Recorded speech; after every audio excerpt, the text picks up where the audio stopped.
예전에 어떤 성도분이 자기 집에 아이들이 하도 졸라서 개를 한 마리 사왔는데 그 개가 우리 집에 들어온 후에 식구들이 모두 다 그 개를 좋아하게 되었고요. 그 개 때문에 우리 집안 분위기가 완전히 달라졌다. 이렇게 자랑을 하더라고요.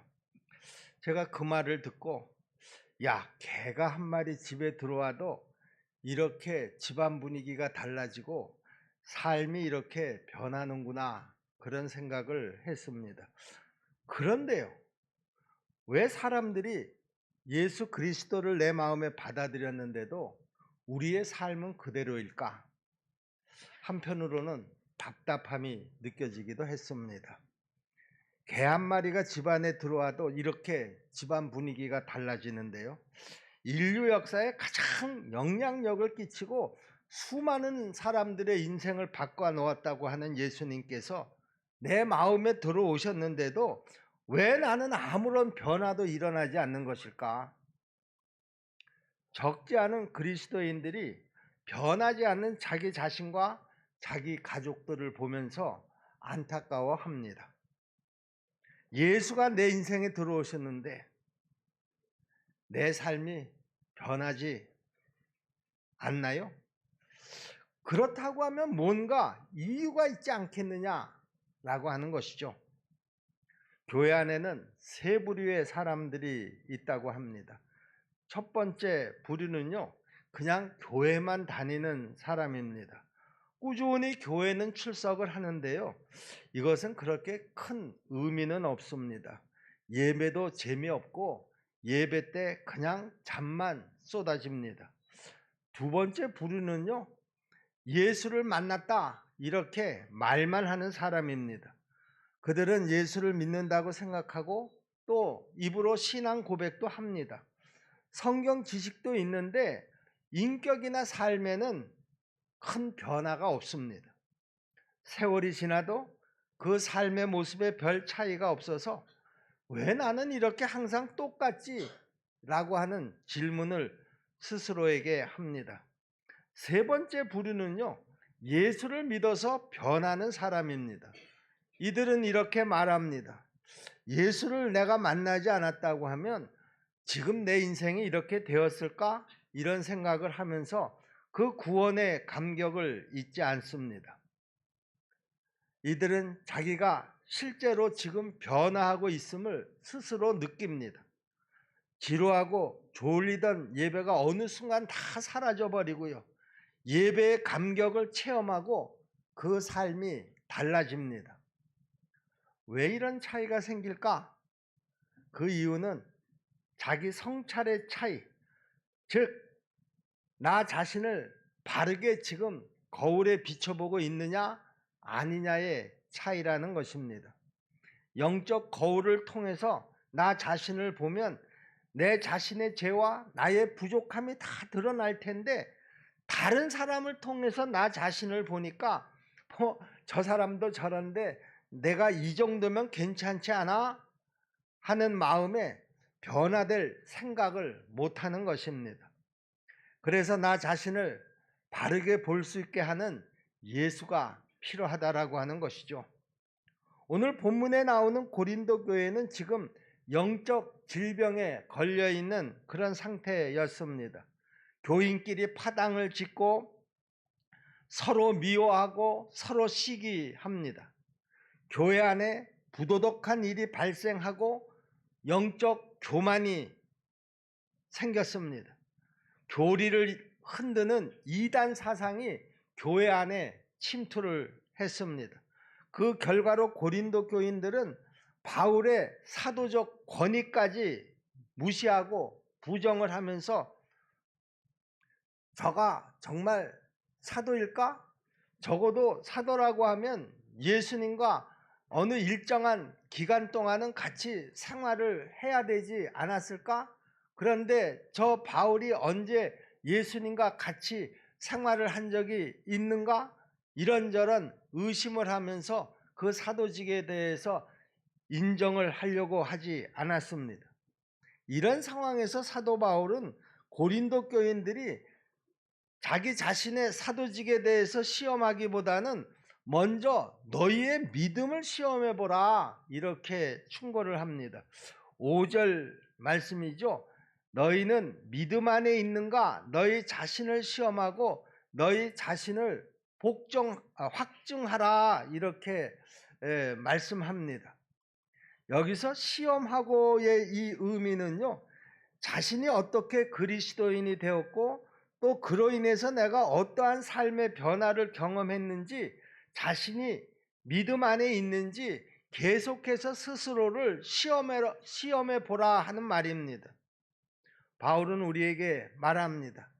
너희는 정말 믿음 안에 있는가? 오늘 여러분들에게 제가 질문합니다. 여러분은 지금 정말 믿음 안에 있습니까? 여러분, 그런데요, 어떻게 내가 믿음 안에 있는지를 알 수가 있나요? 그 기준이 뭡니까? 오늘 이 시간에 내가 정말 믿음 안에 있는지 그 기준을 여러분들과 같이 나눠보려고 합니다.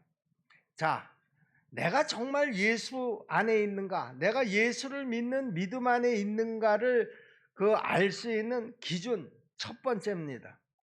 나는 하나님의 능력을 믿는가입니다. 성자 프란시스가 말을 타고 시골길을 가고 있었습니다. 하나님을 좀 더 깊이 알고 싶어서 눈을 감고 기도를 하는데요, 위로부터 음성이 들려왔습니다. 네가 나의 뜻을 알게 된다면 지금 내가 가장 사랑스러워 보이는 것이 견딜 수 없이 쓴 것이 될 것이고, 혐오하던 모든 것은 더 없는 기쁨으로 변할 것이다. 이런 음성이 들리는 것이었습니다. 말이 흔들리는 바람에 눈을 떠서 보니까 자기 앞에 나병 환자가 한 사람 서 있는 것이 보였습니다. 그는 말에서 내려 그 나병 환자에게 다가가서 문드러진 손에 돈을 쥐어주고 악취가 나는 그 손에 입을 맞추었습니다. 프란시스는 말을 타고 오면서요, 감정에 북받쳐서 엉엉 울었습니다. 내가 변한 것을 깨달은 것이죠. 하나님이 말씀하신 것처럼 사랑했던 것을 경멸하고 멸시했던 것을 사랑하게 되었습니다. 그날 프란시스는 인간이 거둘 수 있는 최고의 승리, 곧 자신에 대한 승리를 얻었다, 이렇게 고백을 했습니다. 하나님이 프란시스로 하여금 승리를 거두게 하신 것입니다. 예수와 함께 죽고 예수의 생명으로 사는 그런 체험을 프란시스가 했던 것입니다. 그는 십자가에서 옛사람이 죽고 새 사람으로 살아나게 하신 하나님의 능력을 그 체험을 통해서 깨달았습니다. 여기 4절 말씀을 보세요. 그리스도께서 약하심으로 십자가에 못 박히셨으나 하나님의 능력으로 살아계시니 우리도 그 안에서 약하나 너희에게 대하여 하나님의 능력으로 그와 함께 살리라 그랬습니다.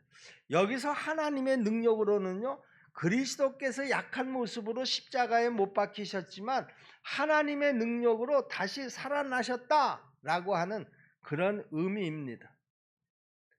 하나님은 자원에서 약해지신 예수 그리스도를 하나님의 능력으로 일으키셔서 당신의 그 강함을 드러내 보이셨습니다.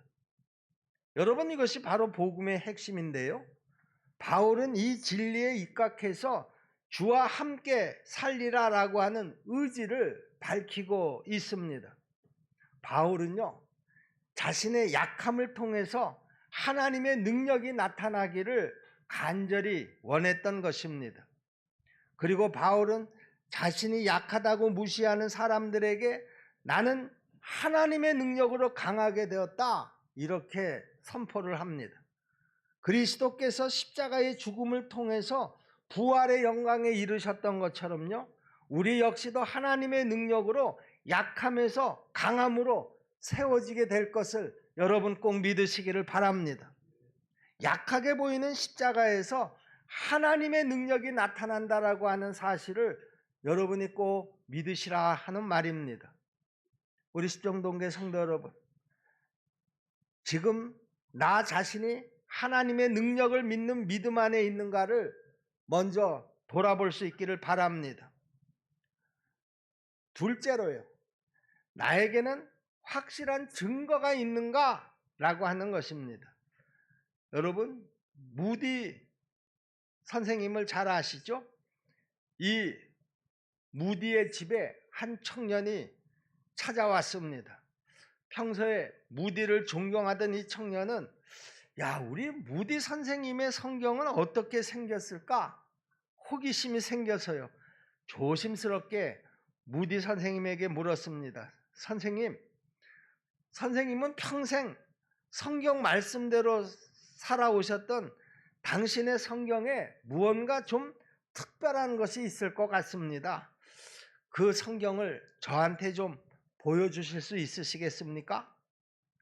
무디는 기꺼이 그 청년에게 자기의 성경을 보여주었습니다. 그런데요, 이 청년이 무디의 성경을 찬찬히 살펴보니까 그 성경 구구절절에 색연필로 그 밑줄이 색깔별로 그어져 있는 것입니다. 그리고 무디 선생님이 묵상했던 그 내용들이 빼곡하게 성경책 속에 적혀 있었습니다. 그런데 그 성경을 보던 이 청년이요, 거기에 TP 이렇게 표시되어 있는 글자가 반복해서 나오는 것을 발견하고요, 이 청년이 그 무디 선생님에게 물었습니다. 선생님, 이 TP라고 하는 말이 무슨 뜻입니까? 그러자 무디가 빙그레 웃으면서 이렇게 대답을 해 주었습니다. 이것은 내가 이 말씀대로 실험을 해보았더니 입증이 되었다. 테스트 앤 프루프라고 하는 그런 뜻이다. 이렇게 설명을 해 주었습니다. 무디는요, 성경 말씀을 그냥 읽고 그친 것이 아니라 그 읽은 말씀을 묵상하고 그 말씀을 자기의 삶에 적용을 하려고 무척 노력을 했습니다.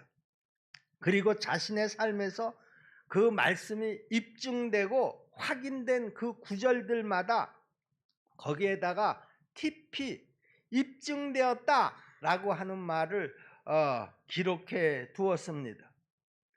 여러분, 무디의 설교가 그렇게 능력이 있었던 이유는요, 성경 말씀이 자신의 삶으로 확인된 것을 전했기 때문이라는 것입니다. 여러분, 성경은요, 우리 머리로 읽는 것이 아니라 우리의 삶으로 읽어야 합니다. 무디처럼 확실한 증거가 있는 믿음 안에 거하시는 우리 십정동교회 성도들이 다 되시기를 주님의 이름으로 축원합니다. 5절 말씀을 보세요. 너희는 믿음 안에 있는가? 너희 자신을 시험하고 너희 자신을 확증하라 그랬습니다. 여기서 확증하라라고 하는 말은요, 아주 정밀하게 조사하고 살펴보다 그런 뜻입니다.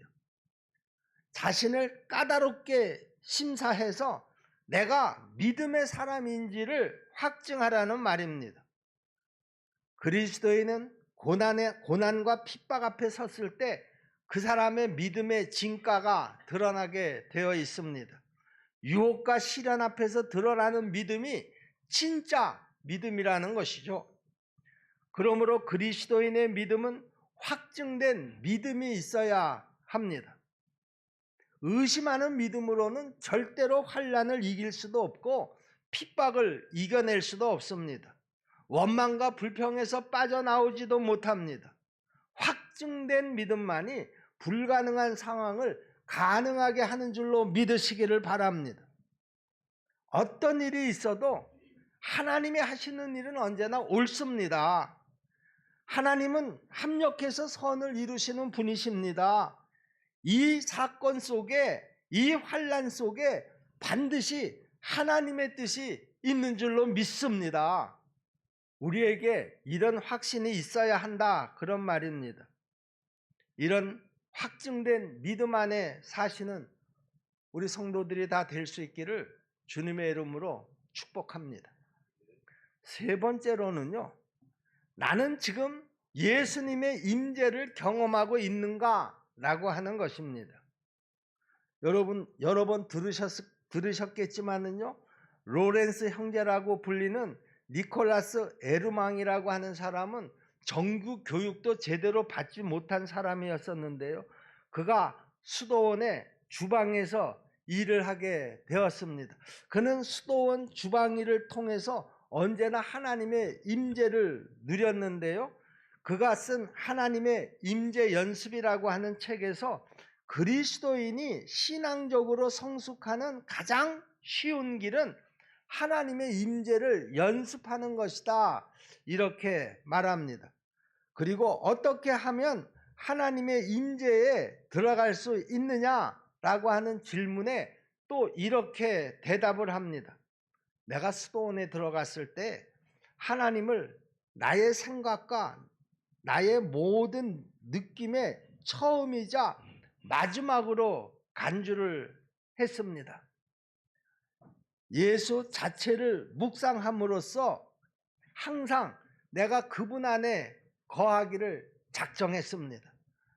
하나님의 위엄에 내가 몰두해서 주방에 나 자신을 완전히 꽁꽁 가두었습니다. 기도의 시간을 일하기 전과 일한 후에 반드시 가졌습니다. 일을 시작하기 전에 하나님, 오늘 이 일과 함께 해주셔서 내가 최선의 일을 하게 하여 주옵소서, 이렇게 기도를 했고요. 일하는 동안에 하나님께서 나와 함께 계시는 것처럼 하나님께 내가 계속해서 말을 걸었고요. 또 이 일을 도와주실 것을 기도했습니다. 그리고 일이 끝났을 때는 그 한 일에 잘한 일이 발견이 되면 하나님 앞에 반드시 감사의 기도를 드렸고요. 또 내가 하는 일 가운데 잘못된 것이 발견이 되면 하나님 앞에 용서를 구했습니다. 이렇게 매일매일 하나님과 지속적으로 대화하는 연습을 하고 잘못하면 즉시로 용서를 구했기 때문에 하나님의 임재가 자연스럽게 자기에게 이루어졌다라고 고백을 합니다. 이 로렌스 형제는 반복적인 임재 훈련을 통해서 하나님과 언제나 동행할 수가 있었던 것입니다. 얼마 전서부터 우리 교회가 동행일기를 쓰고 있지 않습니까? 이 동행일기가 바로 하나님의 임재를 훈련하는 것입니다. 아직도 동행일기를 쓰지 않고 계시는 분들, 아직도 이 세미나를 참석하지 않으신 분들, 다시 2차 지금 모집을 하고 있으니까요, 할 수 있으면 여러분 꼭 이 세미나에 같이 참석하셔서 동행일기를 쓰는 그런 그 방법을 함께 배워서 우리 십정동교회 모든 성도들이 다 이 동행일기를 씀으로 해서 하나님의 임재를 날마다 경험하며 신앙생활하는 우리 성도들 모두가 되기를 주님의 이름으로 부탁을 드립니다.